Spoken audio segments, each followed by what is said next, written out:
السلام علیکم ورحمۃ اللہ وبرکاتہ۔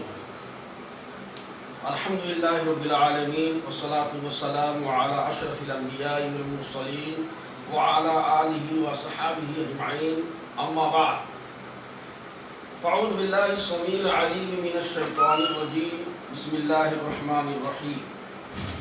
وما اصابکم من مصیبۃ فبما کسبت ایدیکم ویعفو عن کثیر۔ محترم حضرات، ناظرین کرام، سامعین اعظام، مختصر سی درس میں جو آپ تمام حضرات کو میں بتانا چاہتا ہوں وہ یہ ہے کہ آج پوری دنیا میں کورونا وائرس ایسی مہاماری چھائی ہوئی ہے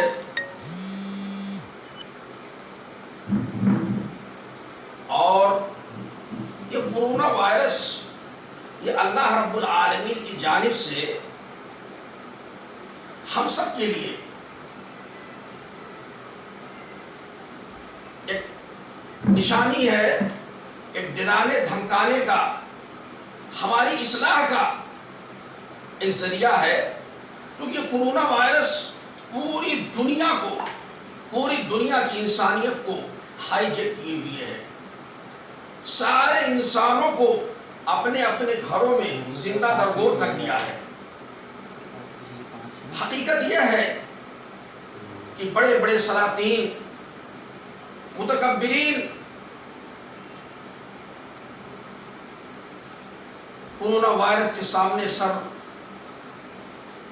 جھکانے پہ اور گھٹنا ٹیکنے پہ مجبور ہیں۔ آخر یہ سب انسانی وجود میں عائد شدہ مصائب و آلام، خطرات و حادثات جو رونما ہیں، آخر اس کی کیا وجہ ہے؟ کیا ہم سبھی نے کبھی غور و فکر کیا کہ یہ حالات جو ہمارے اوپر درپیش ہیں، ہمارے درمیان وجود پذیر ہیں، آخر یہ ہے کیا؟ جب تک ہم حقیقت میں بصارت و بصیرت کے ساتھ غور و فکر نہیں کریں گے، ہم تدبر سے کام نہیں لیں گے، تب تک ہم مطلوب اور مقصود تک نہیں پہنچ سکتے، اور حالات سے یوں ہی دوچار رہیں گے، اور یہ جیسی بیماریاں کتنی لاحق ہوں گی ہم اس کا اندازہ بھی نہیں کر سکتے۔ اس لیے ضرورت اس بات کی ہے کہ ہم اور آپ اگر حقیقت میں غور و فکر کر کے ہم جائزہ لیں اور یہ محسوس کریں کہ جو ہمارے اوپر یہ آفتیں، مصیبتیں آئی ہوئی ہیں، یہ ہمارے لیے آزمائش ہے یا عذاب الہی ہے۔ اگر ہم یہ محسوس کریں گے تو دو حالوں سے خالی نہیں ہے۔ اگر ہم یقیناً اللہ والے ہیں، توحید پرست ہیں، اللہ اور اللہ کے رسول کے احکامات کے پابند ہیں، توحید خالص ہماری زندگی میں لاگو ہے اور توحید خالص سے ہماری زندگی عبارت ہے، ہم قائم النہار و دائم الذکر ہیں، شرک و کفر و بدعات جیسی غلاظتوں سے ہمارے اعمال پاک ہیں، تو یقیناً یہ ہمارے لیے آزمائش ہے، یہ ہمارے لیے ابتلا ہے۔ اور اگر ہم یقیناً شرک و بدعات میں مبتلا ہیں، اللہ کے باغی ہیں، اللہ کے دین کے باغی ہیں، اللہ کے دین کے ماننے والوں کے باغی ہیں، تو یہ ہمارے لیے عذاب الہی ہے۔ میں صرف آزمائش کے تعلق سے آج درس میں پیش کرنا چاہتا ہوں، چونکہ اللہ رب العالمین نے ارشاد فرمایا وَمَا أَصَابَكُم مِّن مُّصِیبَةٍ فَبِمَا كَسَبَتْ أَیْدِیکُم وَیَعْفُو عَن کَثِیر۔ تمہیں جو کچھ مصیبتیں پہنچتی ہیں یہ تمہارے اپنے ہاتھوں کے کرتوت کا بدلہ ہے، جبکہ اللہ رب العالمین حقیقت یہ ہے کہ اکثر خطاؤں کو، اکثر گناہوں کو، اکثر باتوں کو معاف فرما دیتا ہے، درگزر کر دیتا ہے۔ چونکہ اگر اللہ رب العالمین ہمارے ہر گناہ پہ مواخذہ شروع کر دے تو شاید دنیا ایک دن بھی قائم نہیں رہے گی۔ دوستو اہل ایمان کے بعض گناہوں کا کفارہ وہ مسائل بن جاتے ہیں جو ان تک پہنچتے ہیں جس سے وہ دو چار ہوتے ہیں.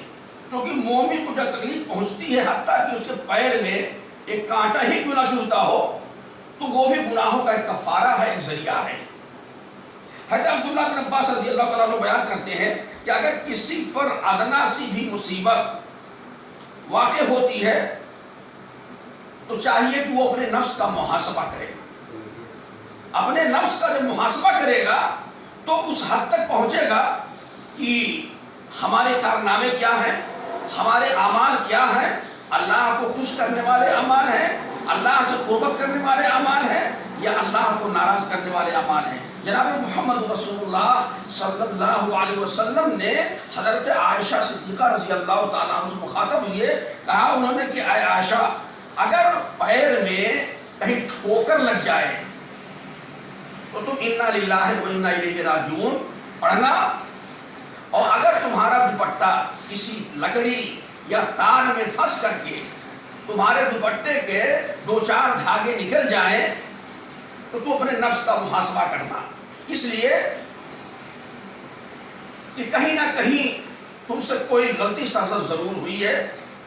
چونکہ حضرت عمر رضی اللہ تعالیٰ عنہ کے زمانے کی بات ہے، مدینہ طیبہ کے اندر زلزلہ آیا. حضرت عمر فاروق رضی اللہ تعالیٰ عنہ ہنگامی طور پہ لوگوں کو جمع کیا، اکٹھا کیا اور کہا کہ جو آج یہ عتاب نازل ہوا ہے، جن حالات سے ہم دوچار ہو رہے ہیں، جو مصیبتیں اور پریشانیاں ہمارے اوپر آ پڑی ہیں، یہ یقیناً ہمارے بدعمالیوں کے نتیجے ہیں.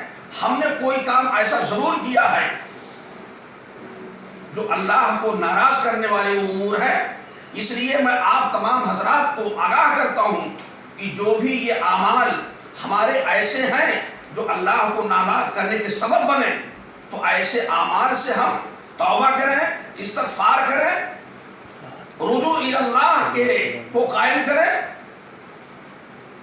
اگر آپ ایسا کریں گے تو اللہ رب العالمین یہ پریشانی، یہ عتاب ہمارے سے دور کرے گا. اگر آپ نہیں کریں گے تو میں آپ کے سخت کارروائی کروں گا. یہ مومنانہ شان ہے، یہ مومنوں کی انداز، مومنوں کے کارنامے کی بیک گراؤنڈ کی یہ خوبیاں ہیں، خصوصیات ہیں. یہی نہیں بلکہ حضرت عبداللہ بن مسعود رضی اللہ تعالیٰ عنہ یہ علماء صحابہ میں سے ہیں، یہ کوفہ کے امام ہیں. کوفہ کے اندر بھی ایسا ہی محسوس ہوا، زلزلے کا جھٹکا محسوس ہوا، زمین ہلنے لگی، پیڑ پودے ہلنے لگے. بڑی حیرانی و پریشانی و اضطرابی کیفیت طاری ہو گئی. حالات بالکل سکتہ پڑ رہا، حالات بالکل ساکت ہو گئے. امام حضرت عبداللہ بن مسعود رضی اللہ تعالیٰ نے کہا کہ آج ہمارے اوپر جو عتاب نازل ہو رہا ہے، ہم آپ سے کہیں نہ کہیں چوک ہوئی ہے، غلطیاں سرزد ہوئی ہیں. اس لیے ہمیں اپنے آپ کو جانچنا اور پرکھنا چاہیے، اپنے نفس کا محاسبہ کرنا چاہیے. اگر ہم اپنے نفس کا محاسبہ کریں گے، جو ہمارے اندر کوتاہیاں ہیں، خامیاں ہیں، یقیناً ہم اس کو دور کریں گے. ہم توبہ استغفار کریں گے، اللہ سے رجوع کریں گے تو انشاءاللہ تعالیٰ اللہ تعالیٰ ہماری مصیبت کو دور کرے گا. کیونکہ سب سے پہلے قرون اولا خیر القرون قرنی ثم الذین یلونہم، قرون اولا کا معاملہ ہے کہ اس روئے زمین پر اتنے افضل ترین لوگ کبھی نہیں آئے اور قیامت تک نہیں آئیں گے. اللہ کے رسول کا زمانہ سب سے بہتر زمانہ کہا گیا ہے، اور اس کے بعد صحابہ کا زمانہ. مشرکین مکہ کے دلوں میں جو نفرت تھی، مشرکین مکہ کے دلوں میں جو اسلام کی دشمنی تھی، دوستو جناب محمد رسول اللہ صلی اللہ علیہ وسلم کو خاندان کے ساتھ، ساتھیوں کے ساتھ شیب ابی طالب نے اگر یہ کہا جائے کہ لاک ڈاؤن کر کے قید و بند کی زندگی گزارنے میں مجبور کر دیا، تو اس میں کوئی شبہ نہیں کہ یہ اللہ رب العالمین کی جانب سے ایک بہت بڑی آزمائش تھی. سخت ترین پابندیاں عائد کر دی گئی. نہ کوئی کھا سکتا ہے، نہ کوئی کھلا سکتا ہے، نہ کوئی بول سکتا ہے، نہ لین دین کر سکتا ہے. سخت ترین پابندیوں میں زندگی گزارنے لگے. چمڑے چوس چوس کے، پتے کھا کر کے گزارا کہ 3 سالوں تک گزرتا. اتنی اذیت ناک زندگی سے دو چار ہوئے. لیکن اللہ رب العالمین نے بہت بڑی مصلحت رکھی تھی. آزمایا ضرور، لیکن آزمائش میں لوگ کامیاب ہوئے. اور ایک دور، ایک وقت ایسا آیا یقیناً کہ سارے کے سارے مکہ کے لوگ، اہل مکہ، بڑے بڑے روسا گھٹنا ٹیکنے میں مجبور ہوئے. اور گھٹنا ٹیکنے میں مجبور ہوئے. اور معاملہ کیا ہوا کہ اسلام قبول کرنے کے لیے اشہد لا الہ الا اللہ واشہد ان محمد رسول اللہ بے لوح پڑھنا شروع کر دیے. کیوں ایسا تھا دوستو؟ کہنے کا مطلب یہ ہے کہ جو ہمارے اوپر جو مصیبتیں آتی ہیں، پریشانیاں آتی ہیں، حقیقت یہ ہے کہ یہ ایک ابتلا ہے، امتحان ہے، ایک آزمائش ہے. حضرت عمر رضی اللہ تعالیٰ عنہ زمانے میں، دور میں، حضرت ابو عبیدہ بن جراح رضی اللہ تعالیٰ عنہ کے متعلق آپ بخوبی واقف ہوں گے کہ عشر مبشرہ میں سے مبشر بالجنہ ہیں. کون؟ ابو عبیدہ بن جراح رضی اللہ تعالیٰ عنہ. جنگ بدر کے اندر انہوں نے اپنی تلوار سے ایک ایسا واقعہ رونما کیا تھا جس کو سن کر کے اچھے اچھے لوگوں کو سر چکرا جاتے ہیں، دہشت و وحشت پیدا ہو جاتی ہے، دل و دماغ معاف ہونے لگتے ہیں. کہ ابو عبیدہ بن جراح رضی اللہ تعالیٰ عنہ نے جنگ بدر کے اندر اپنی تلوار سے ایک ایسے شخص کو ایسی کاری ضرب لگائی کہ 2 ٹکڑوں میں تقسیم ہو گیا. اور وہ کون تھا؟ ابو عبیدہ بن جراح رضی اللہ تعالیٰ عنہ کو والد محترم عبداللہ بن جراح تھے. وہی ابو عبیدہ بن جراح رضی اللہ تعالیٰ عنہ کو امیر المومنین حضرت عمر رضی اللہ تعالیٰ عنہ نے اسلامی افواج کا قائد بنا کر کے ملک شام کے لیے روانہ کیا. الحمدللہ ملک شام میں پہنچنے کے بعد فتوحات کا سلسلہ جاری ہو گیا. جگہوں جگہوں میں کامیابی کے جھنڈے نصب ہونے لگے. یہاں تک کہ مشرق سے فرات اور شمال سے ایشیا تک کامیابی کے جھنڈے نصب ہو چکے تھے. لیکن اللہ رب العالمین کو کیا منظور تھا کہ طاعون جیسی مہلک بیماری ملک شام میں ان کے درمیان حائل ہو گئی، اپنی جگہ بنا لی اور لوگوں پہ اثر انداز ہونے لگی. یہاں تک کہ لوگ دیکھتے ہی دیکھتے ایک کے بعد دیگرے لوگ میں اجل بننے لگے، لوگ میں اجل ہونے لگے، اللہ کے پیارے ہونے لگے. حضرت عمر رضی اللہ تعالیٰ عنہ کو جب معلوم ہوا کہ ملک شام میں ایسے حالات پیدا ہو گئے ہیں تو ان کو شدید صدمہ ہوا اور سوچا کہ ہم ابو عبیدہ بن جراح کو بچائیں. انہوں نے خط لکھا، لیٹر لکھا اور کہا کہ آپ خط پاتے ہی صبح کو پائیں تو شام کا انتظار نہ کریں، شام کو پائیں تو صبح کا انتظار نہ کریں، آپ فوراً روانہ ہو جائیں. آپ سے مجھے ایک اہم ضرورت آن پڑی ہے. کہ ابو عبیدہ بن جراح رضی اللہ تعالیٰ عنہ شخصی نباز تھے، ماحول شناس تھے، بہت ہی مدبر انسان تھے. وہ سمجھ گئے. انہوں نے صاف جواب دے دیا، لیٹر لکھ دیا کہ ہم اپنے ساتھیوں کے درمیان سے ہم آنے کی پوزیشن میں نہیں ہیں. آپ کو ہمارے سے کیا ضرورت آن پڑی ہے مجھے معلوم ہے، الا یہ کہ اللہ رب العالمین ہمارے اور ہمارے ساتھیوں درمیان کوئی فیصلہ کر دے. میں آنے سے مجبور ہوں. ضرورت اس بات کی ہے کہ جب وہ لیٹر امیر المومنین کو حضرت عمر رضی اللہ تعالیٰ عنہ کو ملا تو جب لیٹر پڑھنے لگے تو زار و قطار رونے لگے، صحابہ کرام رونے لگے اور کہا کہ اے امیر المومنین کیا ابو عبیدہ بن جراح کا انتقال ہو گیا؟ انہوں نے کہا نہیں، انتقال تو نہیں ہوا ہے لیکن اس کے قریب ہیں، اس کے قریب ہیں. دوستو یہ کتنی سخت آزمائش تھی. اللہ رب العالمین نے سورہ بنی اسرائیل آیت نمبر 59 میں ارشاد فرماتا ہے وما نرسل بالآیات الا تخویفا، کہ ہم اپنے نیک بندوں پر صرف دھمکانے کے لیے، ڈرانے کے لیے، بطور ابتلا ہم اپنی نشانیاں قائم کرتے ہیں، آزمائشوں میں مبتلا کرتے ہیں. اس میں کوئی شبہ نہیں ہے.